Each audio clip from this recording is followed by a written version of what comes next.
Yo, it's me coming back to you with another bit. Today, we're doing best settings. Now, the best settings you're gonna want to have is basically a stick layout default. Stick layout default is going to be like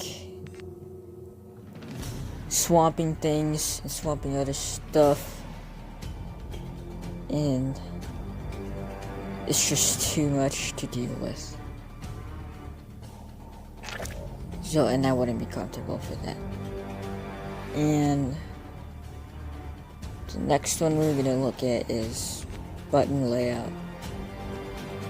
Button layout is, I have it mine's on stick and move because this normally helps me.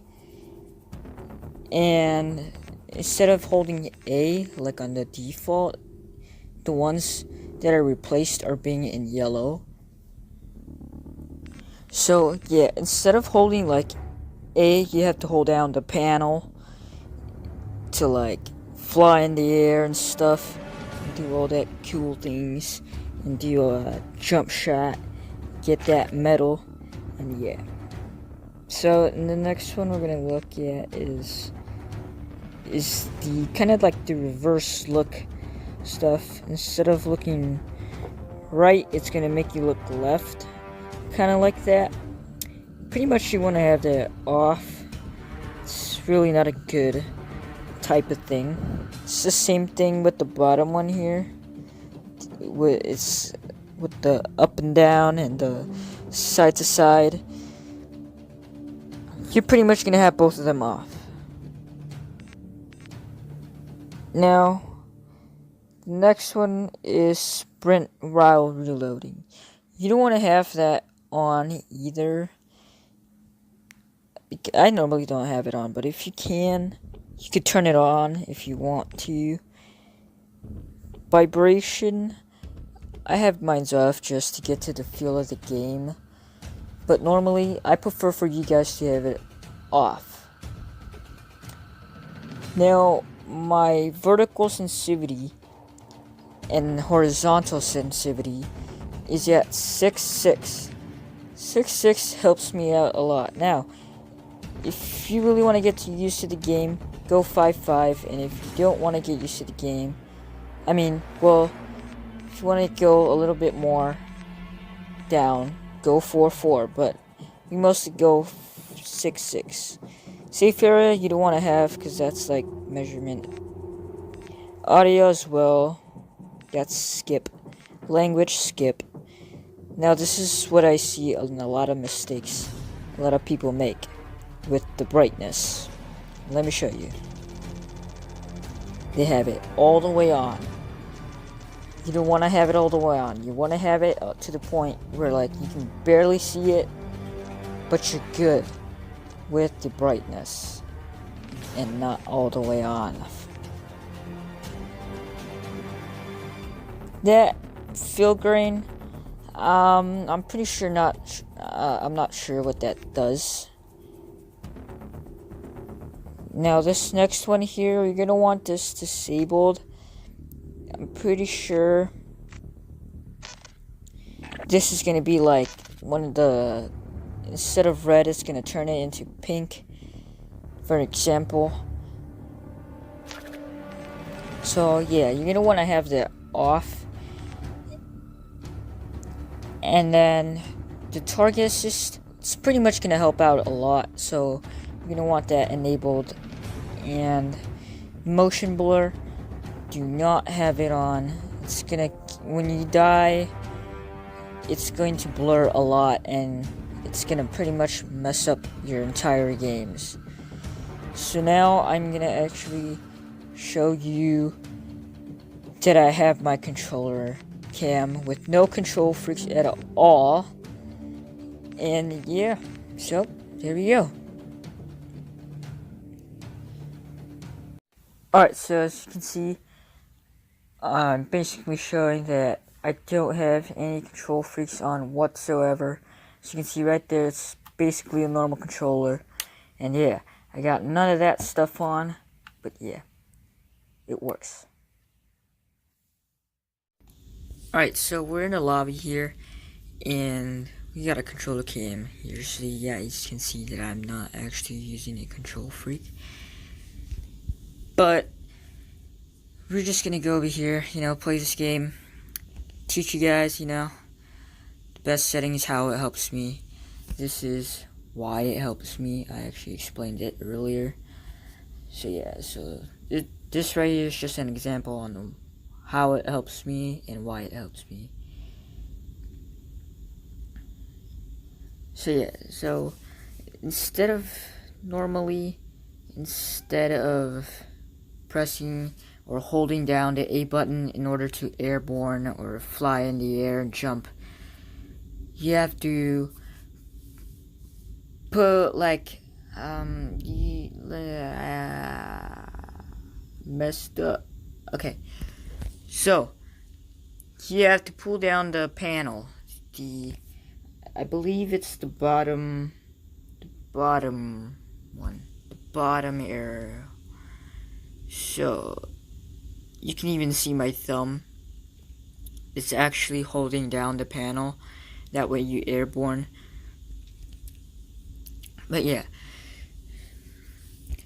So as you can see, I just unlocked the UAV here, and then a counter UAV as well. I tried to get a shock sentry, but I couldn't. It took me a little bit of while to get used to this game, but oh well. I guess it's enough. I guess it's a pretty decent game we got here. So yeah. Somebody shot me over here. I almost got him, but somebody got me right in the back. Or I believe in the side. But now we're gonna go over here and explain why this helps me. So here we go. So basically, this helps me because when you hold down the A button, because your button layout is gonna be on the original, and if you don't have your switch, you hold the button and then you're gonna start to switch your thumb to looking around. But switching to the stick and move control panel or control settings, whatever you want to call it, it's pretty much a good deal because you hold down the panel and then you can look around and stuff. But yeah, so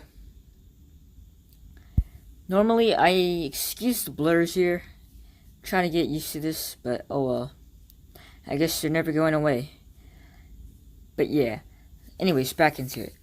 So yeah, another reason is why this helps me is you're gonna have to want a good gun loadout. You're not gonna have to want any tacticals. You're not gonna wanna put an attachment that's gonna waste your points. You're gonna want good perks as well. You're not gonna want anything like footstep or cold-blooded, because that's not really gonna help your games a lot. What's gonna really help your games a lot is blind eye, dexterity, or ghost.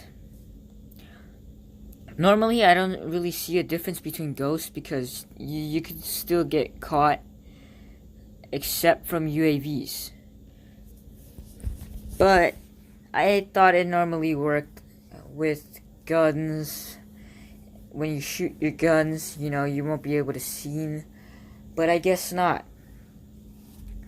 But anyways, so yeah, you're not going to want to waste any points at all. Next, what you're going to want to do is, you're going to want to play outskirts. Basically, just play outskirts. Play a tundra outskirts. Don't go into the middle of the map. Your opponent is going to have a bigger advantage by killing you. With that being said, let's say I go into the middle of the map and someone shoots me from the side. I'm not gonna have enough time to react from that. However, if I do get lucky and I start jumping around, you will have time to react to it if you get lucky. If you play outskirts like this guy over here, he almost caught me, but he killed me, so I almost caught him. But yeah, you're also gonna want to use you're probably gonna want to use like scavenger in order to, like, you know, build up your score streaks and build up your whatever you're trying to make it to. But yeah, it's definitely gonna take some time to get used to this game. Normally, when I got back to this game, I felt like a noob already. I completely felt like a noob. So yeah, but it definitely took me a lot of time to get used to this. But hopefully I am able to do this again. More videos will be coming out in the future. I'm pretty sure I'll be doing